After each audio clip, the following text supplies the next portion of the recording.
सड़क पर नहीं होगी नमाज, लाउडस्पीकर की आवाज पर भी लगाम। योगी स्टाइल में शुभेंदु अधिकारी ने किया ऐलान। मौलानाओं में मचा हड़कंप, बंगाल में नई सरकार में बदले नियम। योगी की तर्ज पर जारी बंगाल में ताबड़तोड़ एक्शन। बड़ी टीएमसी के नेताओं की टेंशन, लिया वैसा फैसला, हर कोई दंग। ममता के लाडलों के भी छूट गए पसीने, शुभेंदु के काम से शाह खुश। पहले बुजुर्गों महिलाओं को दिया तोहफा, अब मौलानाओं की मनमर्जी पर लगाई लगाम। बंगाल से दिल्ली तक छिड़ा घमासान, एक आदेश ने टीएमसी नेताओं को हिला कर रख दिया। ऐसे ही नहीं, शुभेंदु अधिकारी को बंगाल का दूसरा योगी कहा जा रहा है, क्योंकि एक के बाद एक ऐसे धाकड़ फैसले हो रहे हैं जिसने विरोधियों के पैरों तले जमीन खिसका दी है।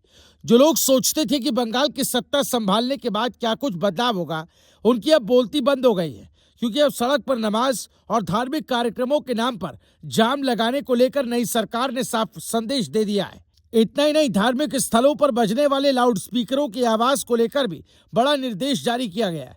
बीजेपी समर्थक इसे बंगाल में योगी मॉडल की एंट्री बता रहे हैं, तो दूसरी तरफ टीएमसी खेमे में बेचैनी बढ़ती हुई दिखाई दे रही है।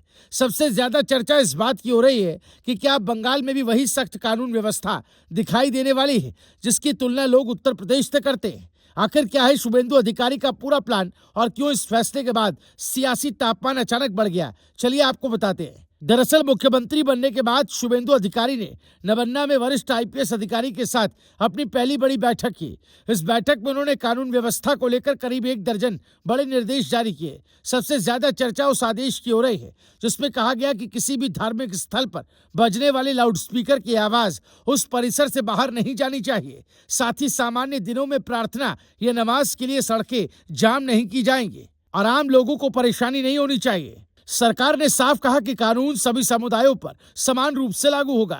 बीजेपी समर्थकों का कहना है कि यूपी में योगी ने जिस तरह कानून व्यवस्था और सार्वजनिक अनुशासन को लेकर सख्त संदेश दिया था, अब बंगाल में भी वैसी ही तस्वीर दिखाई देने लगी है। सोशल मीडिया पर शुभेंदु अधिकारी के फैसले की तुलना लगातार योगी सरकार के एक्शन से की जा रही है। हालांकि सरकार ने यह भी साफ कर दिया है कि त्योहारों और बड़े धार्मिक आयोजनों के दौरान अलग व्यवस्था लागू होगी।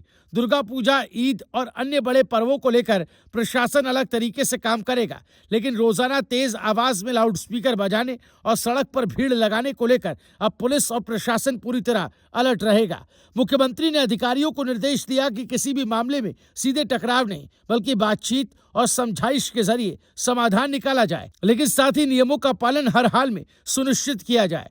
सिर्फ लाउडस्पीकर और सड़क जाम ही नहीं, शुभेंदु अधिकारी ने कानून व्यवस्था को लेकर कई और बड़े संदेश भी दिए हैं।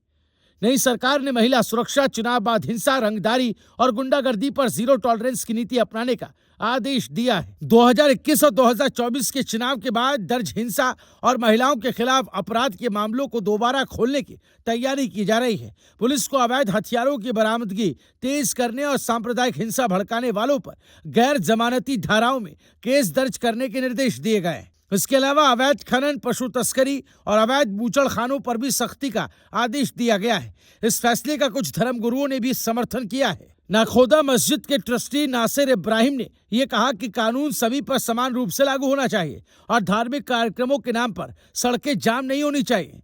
वहीं कई सामाजिक संगठनों ने भी ध्वनि प्रदूषण को लेकर सरकार के कदम का समर्थन किया है, लेकिन दूसरी तरफ टीएमसी समर्थक बीजेपी पर धार्मिक ध्रुवीकरण की राजनीति करने का आरोप लगा रहे हैं। हालांकि बीजेपी नेताओं का कहना है कि यह फैसला सिर्फ कानून व्यवस्था और आम लोगों की सुविधा के लिए लिया गया है। अब सबकी नजर इस बात पर टिकी है कि शुभेंदु अधिकारी के ये फैसले बंगाल की तस्वीर को कितना बदल पाते हैं और आने वाले दिनों में राजनीति किस करवट बैठती है। Bureau report, news live TV.